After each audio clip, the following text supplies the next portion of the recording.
Heyo everyone, it's a Loki Monster here, and in today's update, we have the finale of the Sandsea Saga.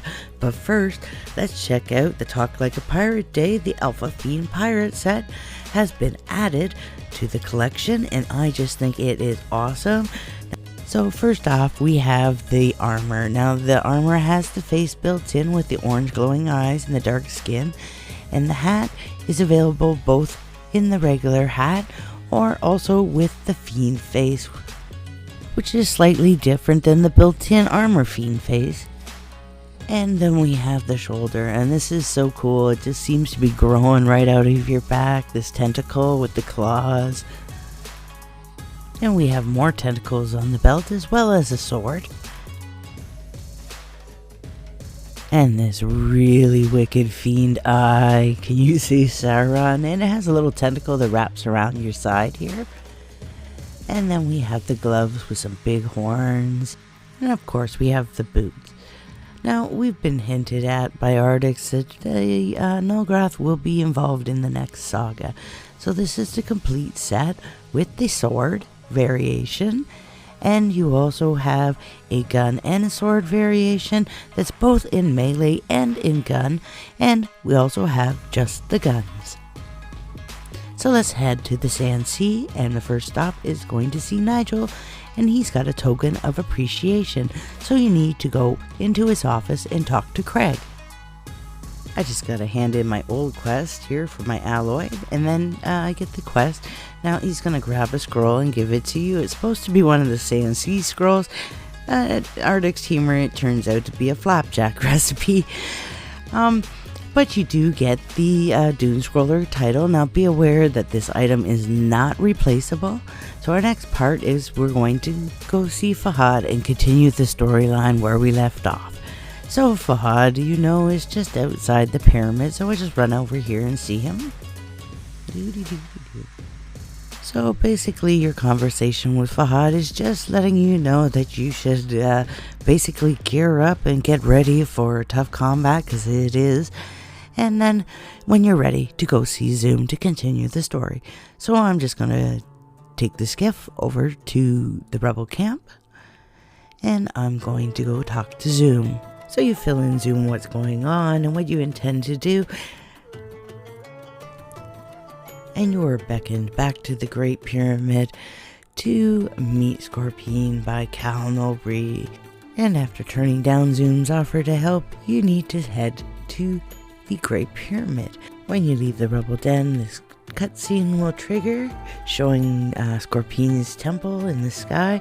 Now you need to head to the Great Pyramid, which is the same as the dungeon, but instead of entering the pyramid lobby, you want to click on the Keeper of Death Sanctuary, and this will take you to the dungeon.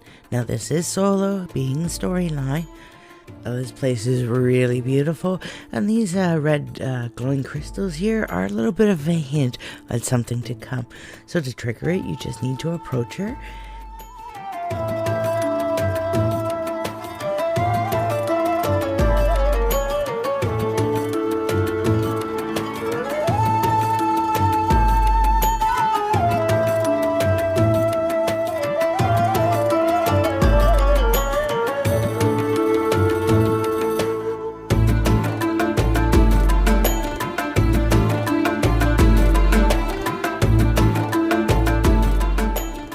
And as the story unfolds, Vane shows up, and then you end up allying with Satek. So to enter the dungeon, just approach her again, and oh, guess who else just showed up? Your buddy Zoom to help. Now, she actually has 3 phases she goes through, and so you'll have to beat her down 3 times. Now, first off, when she spawns these crystals, you want to destroy them because they will keep producing scorpions and interfering with your battle until you've taken them out. Now between each battle, she'll run off to the side, and you'll see she's surrounded by these red diamond crystals here. Well, if you destroy them all with your party, you can prevent these sides from dropping off. Now, these are very hard to do. You need your full party, and you need to do a lot of damage in a short time. And falling means your death. Now, why do this? Because there's actually a bonus chest that will give you a title if you succeed in stopping her from dropping them all. Now another thing to take note of, you see these crystals on the side. When they light up red, if you shoot them they will damage her, but they get to a point where they explode, they'll damage you. So at this point she's throwing so many attacks that you really want to get as far away from her, or really have a heavy duty healing class to be able to survive.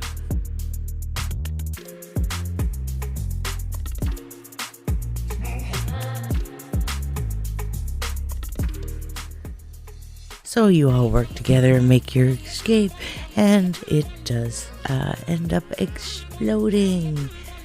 Now, I'm not sure if this is snow falling or energy debris, but it's kind of neat. So just head right back into Satek's temple to meet up with him in Zoom and conclude the story. After the cutscene concludes, you can talk to Satek, and this is going to unlock Keeper of Death quests and some crafting. But first, we're going to talk to Zoom, and he is going to give us a little present.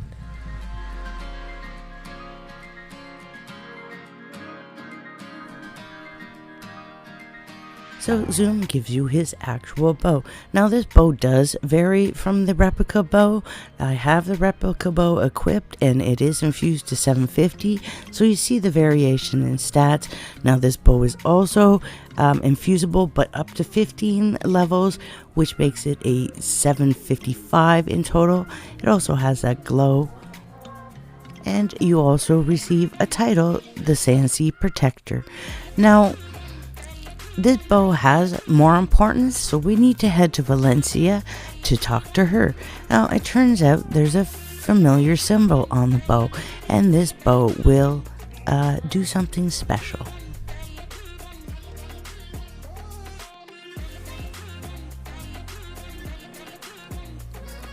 So the final part of this quest is to head back to Babylon and activate the 5th rune on the portal. So with the storyline complete, I'm going to head back and check out the quests. Now the first one is a daily, and all you have to do is defeat Scorpina. And for that you will receive a Scorpina's treasure and some massive XP.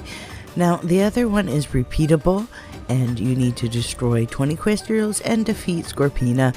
Now this quest is also good XP, and you also receive 15 crystal dust for the crafting. So let's check out Scorpina's crafting. Now you're going to need a lot of treasures and a lot of dust to do this, as well as a lot of gold.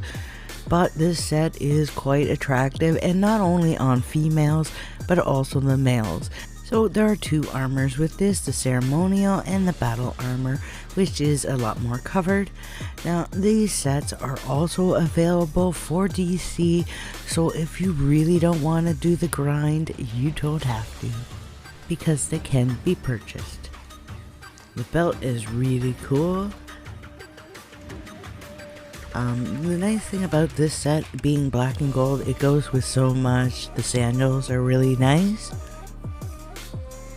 Our helm is like a crown, and it also has earrings attached that are black and gold. The gloves have armbands as well. And finally the shoulders, which are the most unique.